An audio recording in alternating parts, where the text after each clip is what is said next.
আসসালামু আলাইকুম প্রিয় শিক্ষার্থী ভাই ও বোনেরা, অনার্স তৃতীয় বর্ষের অনলাইনে আরও একটি ক্লাসে আপনাদেরকে স্বাগতম। আজকে আমি তারাশঙ্কর বন্দ্যোপাধ্যায়ের ছোট গল্প 1-এর 8টি গল্প নিয়ে আলোচনা করব। তো শুরুতে বলছি যে আলোচনা কি কি থাকছে। প্রথমত 8টি গল্প বলতে আমরা জানি যে রসকলি, জলসাগর, নারী ও নাগিনী, তারিণী মাঝি, পদ্মবউ, অগ্রদানী, ডাইনি এবং মাটি, এই 8টি গল্প নিয়ে খুবই সংক্ষিপ্ত আকারে তাদের চরিত্র এবং বিষয়বস্তু নিয়ে আলোচনা করব। তারাশঙ্কর বন্দ্যোপাধ্যায় অন্যতম একজন কথা সাহিত্যিক। তার জন্ম হচ্ছে 1898 সালে এবং মৃত্যু হচ্ছে 1971 সালে।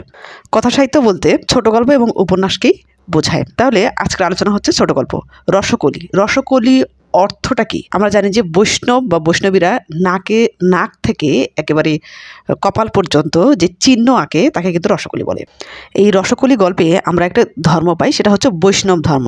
তো প্রথমেই আমরা জেনে নেই যে বৈষ্ণব ধর্মের বৈশিষ্ট্য কি। বৈষ্ণব ধর্মের প্রকৃত বৈশিষ্ট্য বা স্বরূপ হচ্ছে প্রেম বিতরণ করা। প্রেম, শ্রদ্ধা, মানুষের প্রতি মানুষের ভালোবাসা, এগুলো বিতরণ করাই হচ্ছে বৈষ্ণব ধর্মের একমাত্র বৈশিষ্ট্য। এরপর আমি লিখে রেখেছি যে রসকলি কি। রসকলি বলতে আমরা কিন্তু সেই তিলকটাকেই বুঝি। আবার দেখা যাচ্ছে যে হিন্দু ধর্মের মধ্যে রসকলি, আমরা যেমন মুসলিম ধর্মের মধ্যে যে মিতা পাতাই, যে বন্ধুত্ব পাতাই, তো এরকম এই রসকলি কি দু একটি চরিত্রের মধ্যে আমরা রসকলি পাতানো, মানে সেই মিতা পাতানোর সময় একজন আরেকজনের নাম দিয়েছিলেন যে রসকলি। তাহলে আমরা দুটো বিষয় এখানে দেখতে পারি। একটা হচ্ছে একটা তিলক জাতীয় বা চিহ্ন জাতীয়, আবার দেখা যাচ্ছে মিতা যখন পাতায় তখনও তার নাম হিসাবে রাখে, যে আমরা যেমন মিতা বলি, তার এইখানে দুটো চরিত্র আছে, তারা দুজনকে রসকলি বলে ডাকতো। তো এর মধ্যে আমরা চরিত্রে দেখি যে শ্যামাদাস এবং রামদাস মহান্ত, এরা হচ্ছে দুই ভাই। শ্যামাদাস হচ্ছে বড় ভাই আর রামদাস মহান্ত হচ্ছে ছোট ভাই। আর রামদাস মহান্তের স্ত্রী হচ্ছে শ্রীমতী। তো শ্যামাদাস, আমরা দেখি যে শ্যামাদাস তার একটি ছেলে, এই যে আমরা লিখে রেখেছি যে পুলিনের বাবা হচ্ছে শ্যামাদাস। তো পুলিনকে 8 বছর বয়সে রেখেই শ্যামাদাস হচ্ছে মারা যায়। তো তখন থেকে এই পুলিন রামদাস মহান্ত ভাইয়ের কাছেই তিনি বেড়ে ওঠে। তার শৈশব, তার যৌবন, সকল কিছু এই রামদাস মহান্তের কাছে। আর এই রামদাস মহান্তের বর্ণনা একটু দিয়ে নেই। এই রামদাস মহান্ত দেখতে হচ্ছে একটু কুৎসিত টাইপের, তার চেহারাটা একটু বিচ্ছিরি ধরনের। তো তার এই চেহারা বিচ্ছিরি ধরনের জন্যই এই শ্রীমতী ছিল তার স্ত্রী, এই শ্রীমতী তাকে রেখে চলে যায়। মূলত এরা কিন্তু এই শ্যামাদাস, রামদাস, পুলিন, এরা কিন্তু বৈষ্ণব সমাজের মানুষ। তো এই শ্রীমতী এই রামদাস মহান্তকে ছেড়ে সে পালিয়ে যায় তার কুৎসিত চেহারার জন্য। মূলত পালিয়ে তিনি তার বৈষ্ণব জাতীয় আরেক বৈষ্ণবকে বিবাহ করেন। বিবাহ করে তার একটি কন্যা সন্তান হয়, যার নাম হচ্ছে গোপিনী। তো এই রামদাস মহান্ত এই শ্রীমতীকে এতটাই ভালোবাসতেন যে তিনি দ্বিতীয় বিবাহ করার মতো কোনো চিন্তা ভাবনা করেননি, বরং তিনি দেশে দেশে ফকিরি বেশে তিনি ঘুরেছেন শ্রীমতীকে খুঁজে পাওয়ার জন্য। কিন্তু তিনি ফকিরি বেশে যাওয়াতে তার শুধু কিছু অর্থ সম্পত্তি এসেছে, কিন্তু শ্রীমতীকে সে পায়নি। তো এইভাবেই তার দিনপাতি চলছে।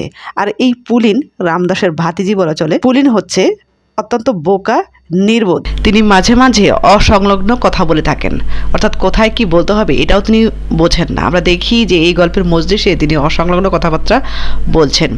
আবার তিনি মাঝে মাঝে কড়ি খেলতেন। যেই বয়সে তার একটা কর্ম করার সময়, যেই বয়স একটা ভালো কিছু করার একটা সময়, তখন তিনি কোনো কিছু না করে বরং তিনি ইটপাট খেলে সময় ব্যয় করেন। কিন্তু তার একটি অন্যতম গুণ হচ্ছে সে হচ্ছে সুশ্রী। প্রথমেতেই আমরা জানি যে আগে দর্শনদারী, তারপর হচ্ছে গুণবিচারী। এই পুলিনের মূলত কোনো ধরনের কোনো গুণই ছিল না, কিন্তু তিনি অত্যন্ত সুঠাম দেহের অধিকারী ছিলেন, ফর্সা সুন্দর ছিলেন। এক কথায় তিনি সুশ্রী ছিলেন। আর এজন্যই এই রসকলি ছোট গল্পে আমরা দেখি এই পুলিন বিহারীকে রেখে দুটো নারী তাকে অনায়াসেই ভালোবেসেছেন। মূলত এটি একটি ত্রিভুজ প্রেমের ঘটনা। তো এই বোকা, নির্বোধ, বুদ্ধিহীন মানুষকে শুধু তার সুশ্রী গঠনের জন্য, সুশ্রী চেহারার জন্য তাকে নিয়ে এই রসকলি গল্পটি রচিত হয়েছে। এরপর আসছি মঞ্জুরি হচ্ছে পুলিন আর মঞ্জুরি হচ্ছে তারা হচ্ছে বাল্যসখা।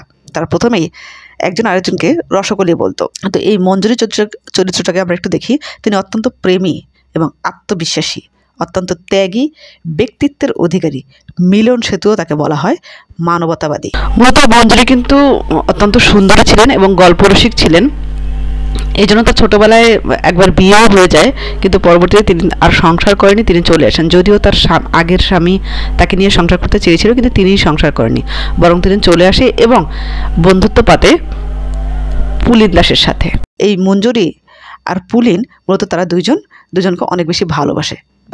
বাল্য জীবন থেকেই তারা হচ্ছে দুজনের সখাসখী, এবং তারা একটা পর্যায়ে তারা যুবক বয়সে তারা দুজনকে চায়, ব্যক্তিগতভাবেই তারা বিবাহ বন্ধনে আবদ্ধ হতে চায়। কিন্তু এই রামদাস যখন দেখে পুলিন এবং মঞ্জুরির মধ্যে দুইজনের হচ্ছে ভালোবাসা, তখন তিনি মূলত এই সম্পর্কটিকে মেনে নিতে চায়নি। কেননা তিনি একটা প্রবাদ বাক্যে আছে যে ঘরপোড়া গরু সিঁদুরে মেঘ দেখে ডরায়। অর্থাৎ এর আগে কিন্তু রামদাসের স্ত্রী রূপ সৌন্দর্যের জন্যই চলে গিয়েছিল। তো যেহেতু মঞ্জুরি অনেক সুন্দরী এবং গল্পরসিক ছিলেন এবং তার ক্যারেক্টারকেও খুব একটা ভালো লাগতো না, এজন্য রামদাস কিন্তু এই বিয়েটাকে সে মেনে নিতে পারেনি প্রথমত। কিন্তু তাদের জোরাজোরির জন্যই পরবর্তীতে তিনি একসময় রাজি হয়ে যায়। এই রামদাস এর মধ্যে কাশিতে চলে যায়। সে মূলত বলে যে আমি কাশি থেকে এসে তোমাদের দুজনকে বিয়ে দেব। কিন্তু কাশিতে যাওয়ার পথে এই রামদাস মহন্ত মূলতই পথিমধ্যে দেখে যে একটা ছোট মেয়ে এবং একটি মহিলা তারা হচ্ছে কাতরাচ্ছে রাস্তার মধ্যে। তো তিনি সামনে এগিয়ে গিয়ে দেখেন যে তারই স্ত্রী শ্রীমতী, যাকে তিনি অত্যন্ত ভালোবাসেন, যার জন্য তিনি বৈরাগ্য সাধন করছেন, যার জন্য তিনি ফকিরি বেশ ধারণ করেছেন, যার জন্য তিনি তখন পর্যন্ত কোনো ধরনের বিবাহ বন্ধনে আবদ্ধ হয়নি। তো তাকে দেখে তিনি মূলত কোনো ধরনের কোনো প্রশ্ন করেনি, বরং তিনি তাকে বলেছে যে আমি আজও তোমার তরে শূন্য ঘর বেঁধে বসে আছি। এভাবেই তিনি শ্রীমতীকে তার শেষ বিন্দু দিয়ে যে তিনি ভালোবেসেছেন, এই ভালোবাসার কথা তিনি ব্যক্ত করেছেন। তখন এই শ্রীমতী জানতেন যে পুলিন নামের তার একটি ভাতিজি রয়েছে। তখন শ্রীমতী মূলত কলেরায় মারা যান। তখন এই শ্রীমতী সেই মৃত্যুশয্যায় তিনি বলেছিলেন, এই যে তিনি তার স্বামী রামদাস মহান্তকে বলেছিলেন যে গোপিনীর সাথে যেন এই পুলিনের বিবাহ দেয়। তো এই বলে তখন সে মারা যায়। তারপর রামদাস এই গোপিনীকে নিয়ে আসে। রামদাস যদিও কথা দিয়েছিল পুলিন এবং মঞ্জুরির বিয়ে দিবে, কিন্তু রামদাসের এই বিয়ে না দেওয়ার কারণে শুধুমাত্র যে মানে তার স্ত্রীর কন্যা গোপিনী বলে তা নয়, রামদাসের আরও দু একটি কারণ রয়েছিল। সেটা হচ্ছে এই মঞ্জুরির মা হচ্ছে সৌরভী। তিনি মূলত জাতিতে ধোপা ছিলেন, কিন্তু ভেগধারী বৈষ্ণব, অর্থাৎ তিনি ছদ্মবেশী বৈষ্ণব হয়েছেন পরবর্তীতে। তো এরকমই একটা কারণ ছিল, এই জন্যই তিনি হচ্ছে রামদাস পুলিন বা মঞ্জুরির বিবাহতে খুব একটা সম্মতি দেননি। এছাড়াও মঞ্জুরির মা সৌরভী ছিলেন অত্যন্ত লোভী। তখন রামদাস মঞ্জুরির মাকে কিছু অর্থ দিয়ে তাকে সেই বিবাহ থেকে সরে দাঁড়াতে বলে। তখন মঞ্জুরির মা সৌরভী সেই অর্থটুকু নিয়ে সে তীর্থে চলে যায়। পরবর্তীতে দেখা গেল যে শ্রীমতীর কন্যা গোপিনীকে সঁপে দিয়ে গেছে। তো তার স্ত্রীর কথা তো রাখতেই হবে, কারণ তিনি প্রাণপণে স্ত্রীকে ভালোবাসেন। এই জন্য পরবর্তীতে পুলিন এবং গোপিনের মধ্যে বিবাহ সম্পন্ন হয়। কিন্তু পুলিন এবং গোপিনের মধ্যে বিবাহ সম্পন্ন হলেও প্রথম দিকে তাদের মধ্যে ভালোই সংসার চলছিল। কিন্তু এরই মধ্যে মঞ্জুরি যাওয়া আসা করে পুলিনের বাসায়। তখন যখন মঞ্জুরি যাতায়াত করে, তখন পুলিন এবং মঞ্জুরির মধ্যে আবার সেই পূর্বেকার ভাব তৈরি হয়, এবং পুলিন দেখা যায় যে একসময় মঞ্জুরির বাসায় থেকে যেতেন। আর এই জন্য কিন্তু রামদাস তাকে এই রসকলি গল্পে একটি কুশ্রী বিশ্রী ভাষায় তাকে এই মঞ্জুরিকে পরিচয় দিয়েছেন, তাকে একটি খারাপ মেয়ে বলে পরিচয় দিয়েছেন। তো এই গোপিনী মাঝে মাঝে আক্ষেপ করতো রামদাস মহন্তের কাছে। তখন রামদাস মহন্ত নিজেই মানে তাকে সান্ত্বনা দিত।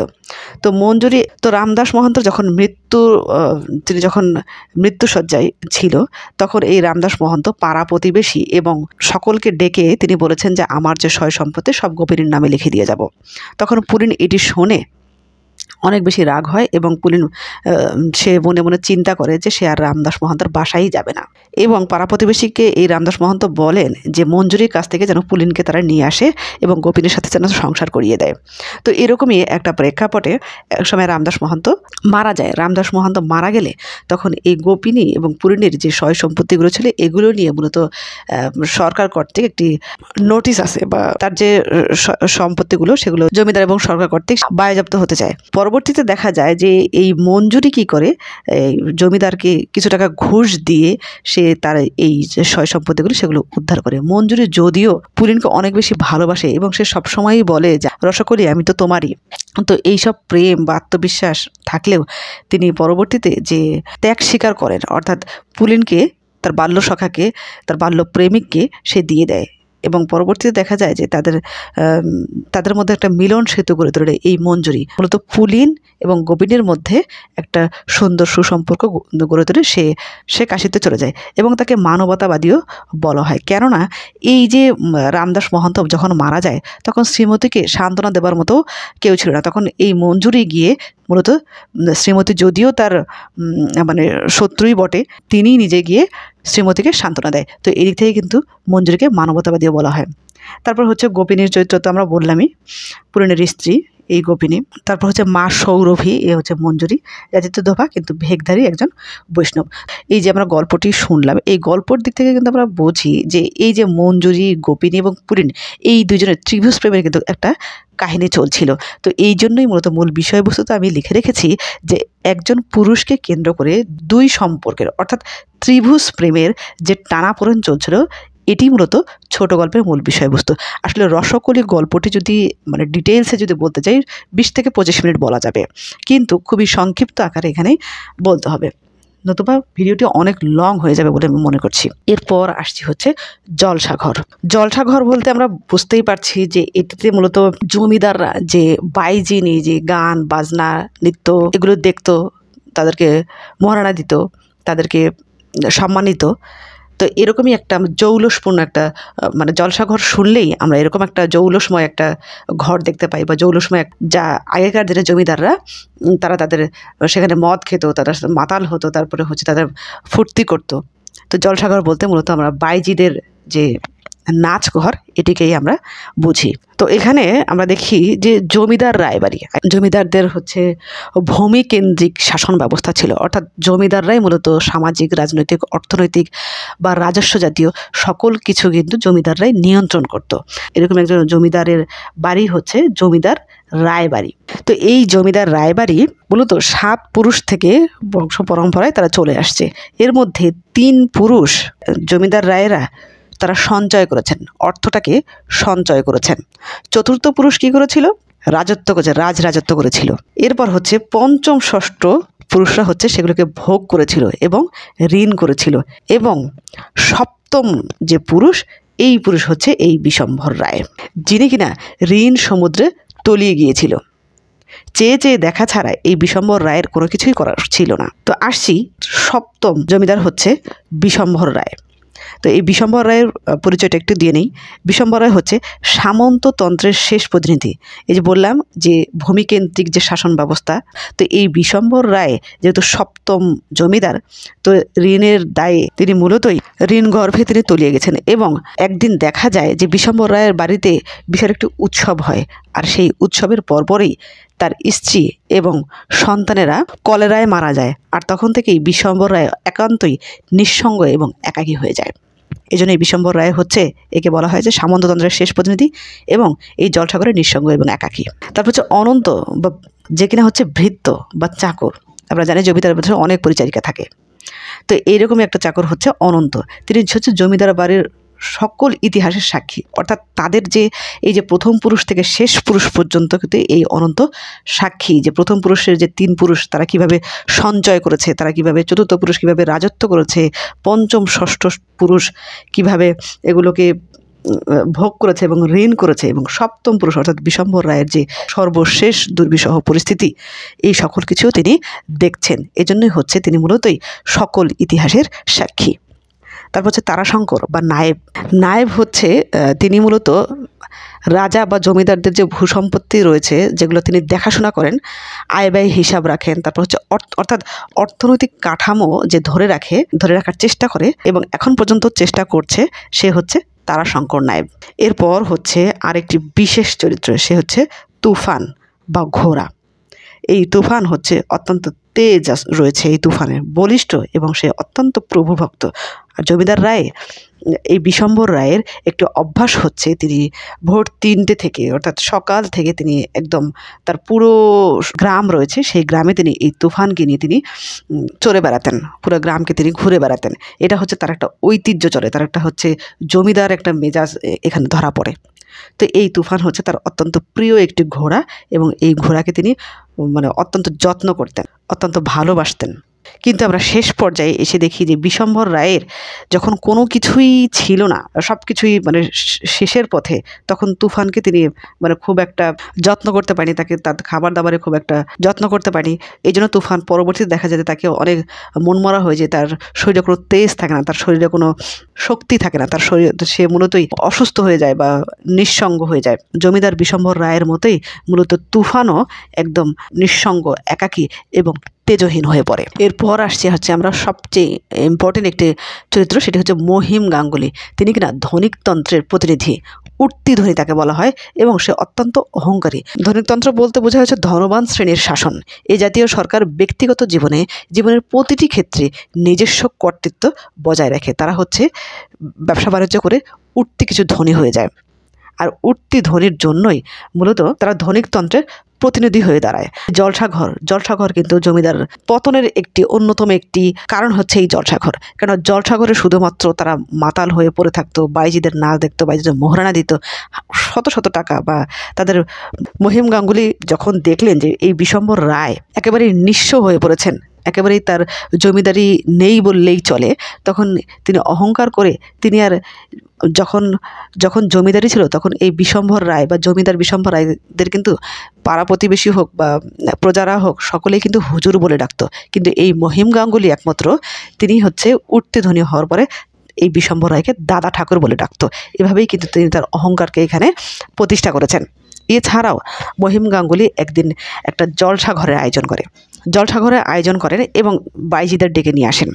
বাইজিদের ডেকে নিয়ে আসার পরে নাচ গান হই হুল্লোড় করার পর তখন মহিম গাঙ্গুলি বাইজিদের বলে যে জমিদার বিশম্বর বাবুর ওখানে যাও, বিশম্বর রায়ের ওখানে যাও, বিশম্বর ওখানে গেলে তোমরা আরও কিছু জলসাঘরের নাচ গান দেখে তোমরা আরও পয়সা কামাতে পারবে।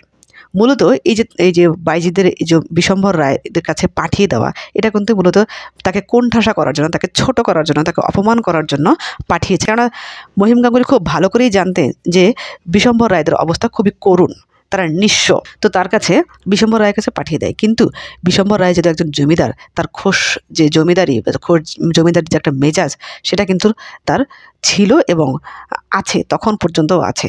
তখন জমিদার বিশম্বর রায় যদিও এগুলোকে বুঝতে পারতেন যে মহিম গাঙ্গুলি তাকে ছোট করছে, কিন্তু বিশম্বর রায় তখন আর বাইজিদেরকে ফিরিয়ে দেয়নি এবং তিনি শেষটুকু দিয়ে বাইজিদের সম্মান করেছেন। তাদের যে পুরনো জলসাঘরটা বন্ধ ছিল তাদের অর্থনৈতিক অবস্থার কারণে, সেই পুরনো জলসাঘর আবার হচ্ছে রমরমা হয়ে ওঠে, জৌলস হয়ে ওঠে। তখন এই মহিম গাঙ্গুলিও মূলত এই জলসাঘরে আসার পর মূলতই কিন্তু জলসাঘরের নিয়ম হচ্ছে শুধুমাত্র জমিদাররাই পয়সা দেবে বা মোহরানা দেবে বা মোহর দেবে, কিন্তু মহিম গাঙ্গুলি সে নিজে থেকেই মূলত মোহরগুলো ছিটাচ্ছিল। তখন জমিদার বিশম্বর রায় রাগে এবং দুঃখে ক্ষোভে তার স্ত্রীর শেষটুকু দিয়ে, স্ত্রীর দুটো হচ্ছে স্বর্ণের মোহর ছিল এবং রূপার মোহর ছিল, সেই মোহরটুকু রাগে এবং ক্ষোভে দিয়ে দেয় এই বাইজিকে। দিয়ে তবুও তার জমিদারের যে একটা মেজাজ, যে জমিদারের যে একটা সম্মান, সেটিকে তিনি রক্ষা করেন। এবং প্রথমেই হচ্ছে কিন্তু জমিদার বাবু এই তার স্ত্রীর সিথিটা বিক্রি করে কিন্তু এই জলসাঘরের বাইজিদের আয়োজন করেছিলেন এবং তার স্ত্রীর শেষ মোহর দুটো দিয়ে বাইজিদের সম্মান করেছেন। এভাবেই হচ্ছে জমিদার বিশম্বর রায় তার জীবনের সব শেষটুকু তিনি দিয়ে জমিদারিত্ব তিনি বজায় রাখার চেষ্টা করেছেন। এবং পরবর্তীতে দেখা যায় যে প্রিভি কাউন্সিল তার সকল সম্পত্তি বাজেয়াপ্ত করলেও তার শুধুমাত্র বাড়িটাই বাজেয়াপ্ত করতে পারেনি। এভাবেই কিন্তু আমরা দেখি যে এই যে জলসাঘর কিন্তু ক্রমে জমিদারিত্ব নষ্ট করে দিয়েছে, জমিদারিত্ব হারিয়েছে অনেক জমিদার। তারা এই মোহ, তারা এই রূপ, তারা এই মদ্যপে আসক্ত হয়ে তারা তাদের যুগে জমিদারিত্ব হারিয়েছে এবং জিতে গিয়েছে হচ্ছে এই ধনিকতন্ত্র প্রতিনিধিরা। আর এজন্যই এর মূল বিষয়বস্তু হচ্ছে সামন্ত সমাজের পতন, সেই সাথে পুঁজিবাদ, ধনিকতন্ত্রের উত্থান, ছোট গল্পের মূল বিষয়বস্তু। এরপর আসছি নারী ও নাগিনী হচ্ছে, এখানে হচ্ছে আমি তিনটি চরিত্র লিখে রেখেছি। একটা হচ্ছে খোরা শেখ, ইনি হচ্ছে সাপুরে, তিনি মূলত সাপ খেলা দেখেই তার জীবিকা নির্বাহ করে থাকে। কিন্তু যখন সাপ খেলা দেখে জীবন জীবিকা নির্বাহ হয় না, তখন তিনি মাঝে মাঝে দিনমজুর খাটে, তিনি মাঝে মাঝে ভিক্ষাও করেন। আর এই খোরা শেখের চেহারা কিন্তু একদম বিশ্রী টাইপের, মুখে হচ্ছে ছোট ছোট বসন্ত এবং নাকের মাঝখানে তার একটা গর্ত রয়েছে, মানে সব কিছু মিলিয়ে এই খোরা শেখ খুবই বিশ্রী। কিন্তু তারপরও এই জবেদা এবং জবেদা তাকে অত্যন্ত ভালোবাসতেন। তিনি মূলতই পতিপরায়ণ ছিলেন, মূলত স্বামীকে অনেক বেশি ভালোবাসতেন। তো এই খোরা শেখ হচ্ছে সাপকে এতটাই ভালোবাসতেন, তিনি মাঝে মাঝে সাপকে চুমুও খেতেন। তো এগুলো দেখে জবেদা মূলত রাগ করতেন, কেননা সাপ তো সাপই হয়, সাপ মানুষের ক্ষতি সাধনও করতে পারে। এই জন্য জবেদা মাঝে মাঝে তাকে হুঁশিয়ারি সংকেত দিতেন। তো এরই মধ্যে একদিন খোরা শেখ ইটের ভাটার মধ্যে তিনি ইট সরাচ্ছিলেন। প্রতিমধ্যে পাশেই একটি রাস্তায় একটি ভ্যান চালক একটি সাপ দেখতে পেলেন। সাপ দেখে তিনি চিৎকার করেন, আর সেখানে এই সাপটি দেখছেন, সেই সাপটি হচ্ছে উদয়নাগ। এই সাপ কিন্তু অত্যন্ত বিষাক্ত, বিষধর একটা সাপ। তো তিনি এই সাপটিকে নিয়ে আসলেন এবং সাপটিকে নিয়ে এসে তিনি মূলত তার অনেক যত্ন করতেন। সাপটি মূলত সাপ ছিল না, সাপিনী ছিল, অর্থাৎ স্ত্রী সাপ ছিল।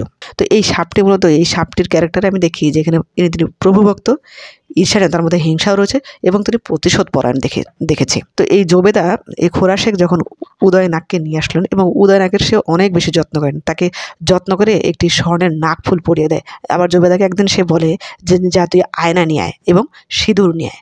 জবেদা সেটি নিয়ে এসে দেয়, সেই সাপটিকে সিঁথিতে পরিয়ে দিল। আর খোরা শেখ জবেদাকে বলল, আজ থেকে এই উদয়ের সাপিনী তোর সতীন। খোরা শেখ তাকে খুব ভালোবাসতো, এই জন্য কিন্তু জবেদা মাঝে ভালোবাসতো এবং চুমু খেত।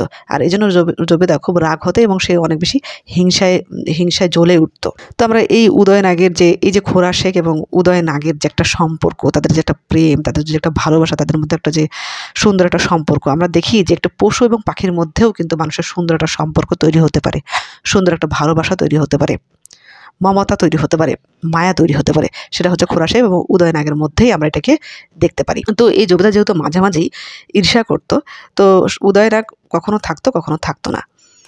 উদয়নাগের মধ্যে একসময় একটা গন্ধ আসে, মানে সে যখন পুরুষ সাপকে পেতে চায়, তার যখন প্রজননের একটা সময় হয়ে যায়, তখন কিন্তু তার শরীরে একটা গন্ধ আসে, যেটা জবেদা টের পায় এবং খোরা শেখকে সে সেটি জানায়।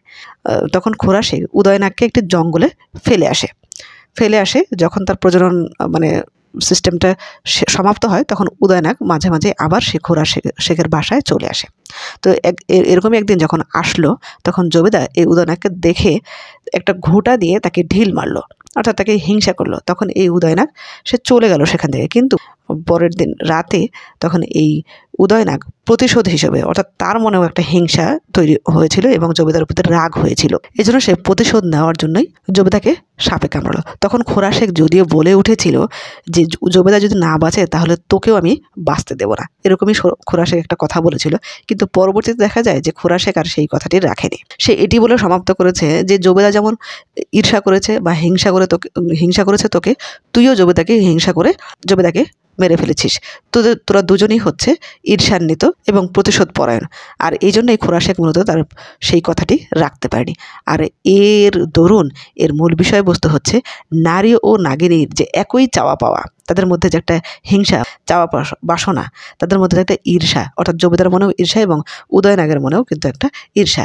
এই যে তাদের প্রবৃত্তিমূলক যে এই বিষয়গুলো তাদের যেহেতু সেম, সমার্থক বলা চলে, এই জন্যই নারী ও নাগিনী এটা কিন্তু মানে বিপরীতার্থক নয়, বরং সমার্থকের দিক থেকে নারী ও নাগিনীর যে প্রবৃত্তিগুলো যেহেতু একই, এই জন্যই বলেছে নারী ও নাগিনীর একই চাওয়া পাওয়া, বাসনা, ঈর্ষা, প্রবৃত্তিমূলক বিষয় এই ছোট গল্পের মূল বিষয়বস্তু। এরপর আসছি তারিণী মাঝি। তারিণী মাঝি হচ্ছে, আমরা দেখতেই পাচ্ছি যে ইনি একজন মাঝি। আর এই তারিণী মাঝি নৌকা চালাতো ময়ূরাক্ষী নদীতে। মূলত ময়ূরাক্ষী নদীর আশেপাশে যেই গ্রাম ছিল, যেই জনজীবন ছিল, মূলত তারা এই ময়ূরাক্ষী নদীর বুকেই বসবাস করতো এবং ময়ূরাক্ষী নদীকে কেন্দ্র করেই তাদের জীবনযাত্রা এবং জীবন নির্বাহ করতো। এরকমই একজন ছিলেন হচ্ছে তারিণী, যিনি কিনা ময়ূরাক্ষী নদীতে নৌকা চালাতেন এবং এই নৌকা চালানোর পয়সা দিয়েই তিনি তার জীবন নির্বাহ করতেন। তো এই তারিণী মাঝির প্রথমে আমি দিয়েছি হচ্ছে তিনি একজন মাঝি, অভিজ্ঞ এবং মানব সত্তার প্রতীক। এই তারিণী মাঝি ময়ূরাক্ষী নদীতে নৌকা চালাতো, শুধু সে নৌকাই চালাতো না। এই গল্পের এক সময় দেখি যে একটা মহিলা সে পানিতে ডুবে গিয়েছে এবং তখন এই তারিণী মাঝি তার সহকারী হচ্ছে কালাচাঁদের কাছে নৌকার ভার দিয়ে তিনি মূলত সেই মহিলাটিকে বাঁচিয়েছেন। এভাবে কিন্তু তারিণী মাঝি অসংখ্য মানুষের জীবন এভাবে রক্ষা করেছেন, যার দরুন তিনি অনেক পুরস্কারও পেয়েছেন। এরপর হচ্ছে তার স্ত্রী হচ্ছে সুখী, নাম হচ্ছে সুখী। মূলত তাদের দাম্পত্য জীবনে অনেক বেশি সুখী ছিল। ইনি হচ্ছে গ্রাম্যবধূ এবং স্বামী ভক্ত। সুখী তার স্বামীকে অনেক বেশি ভালোবাসতেন বলেই মাঝে মাঝে স্বামীকে সে ময়ূরাক্ষী নদীতে যেতে দিতে ভয় পেতেন, অর্থাৎ যদি সে মারা যায় এই ভয়ে। কিন্তু তারিণী মাঝি এর পরিপ্রেক্ষিতে বলেছিলেন যে মায়ের বুকে সন্তান কখনোই অনিরাপদ নয়, মায়ের বুকে সন্তান সবসময় নিরাপদেই থাকে। এভাবেই তিনি ময়ূরাক্ষী নদীটিকে মায়ের সাথে তুলনা করেছেন এবং মায়ের সম্মানে রেখেছেন। তো এভাবেই কিন্তু তাদের দিনপাত চলছে এবং ময়ূরাক্ষী নদীর আশেপাশে যে জনজীবন তাদেরও দিনপাত ভালোই চলছে। কিন্তু একদা এক সময় দেখা যাচ্ছে যে খরা হয়ে থাকে, অর্থাৎ কোনো বৃষ্টি আসে না, কোনো বৃষ্টি নামে না। তখন মানুষের মধ্যে একটা হাহাকার সৃষ্টি হচ্ছিল।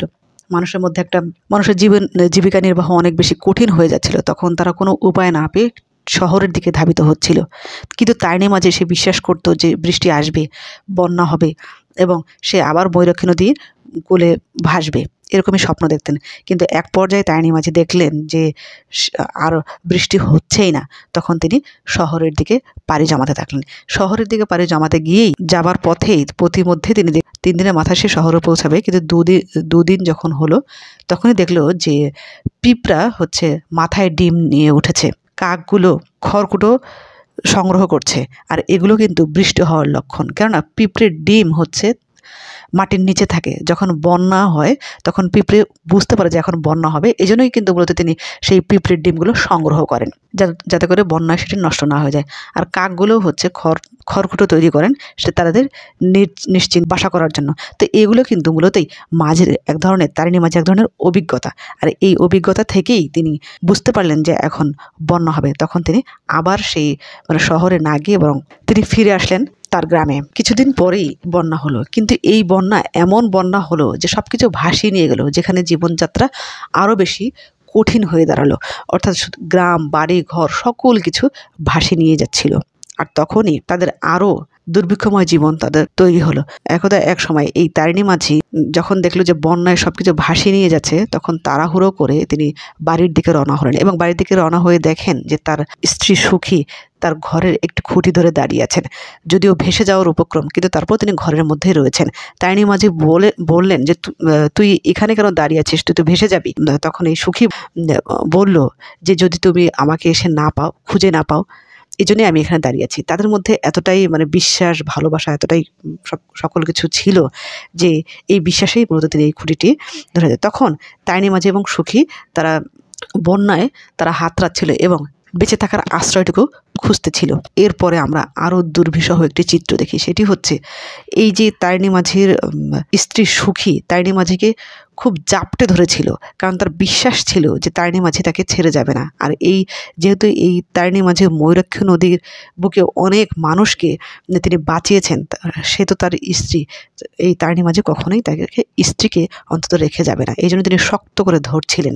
কিন্তু প্রকৃতির আচরণ একেবারেই ভিন্ন। এরই মধ্যে তারিণী মাঝি এবং সুখী একটি, আমরা যেটাকে বলি হচ্ছে ঘূর্ণিপাক, যেটাকে বলি অর্থাৎ ঘূর্ণিপাকের মধ্যে তারা পড়ে গেল। এভাবেই কিন্তু তারা দুজনে ঘুরতে ঘুরতে ঘুরতে অতল গহ্বরে।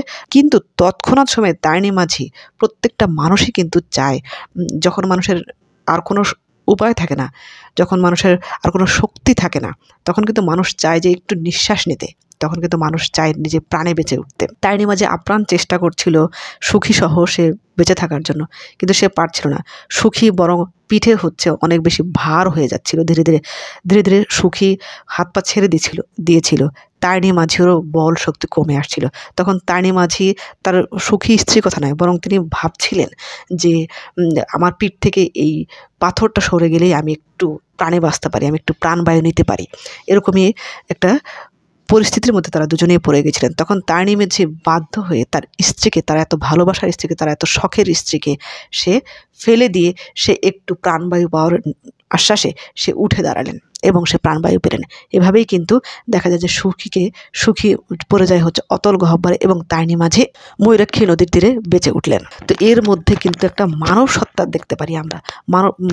একটা মানুষ কিন্তু সর্বশেষ সময়ে যখন তার কোনো উপায় থাকে না, যখন তিনি দেখেন যে শুধুমাত্র একটাই অপশন রয়েছে তার, তখন মানুষ নিজেকে ভালোবাসে। এই দিক থেকে কিন্তু আমরা এটা বলি যে মানব সত্তার তিনি একজন প্রতীক। আর এই গল্পের দিক থেকে এই জন্যই আমি লিখে রেখেছি যে এখানের মধ্যে জেলে জীবনের যে লোকাচার বা বিশ্বাস, এই যে তারিণী মাঝির যে অভিজ্ঞতা, এখানে এটাই বুঝিয়েছে মনস্তত্ত্ব এবং মানব জীবনের যে সত্যতা।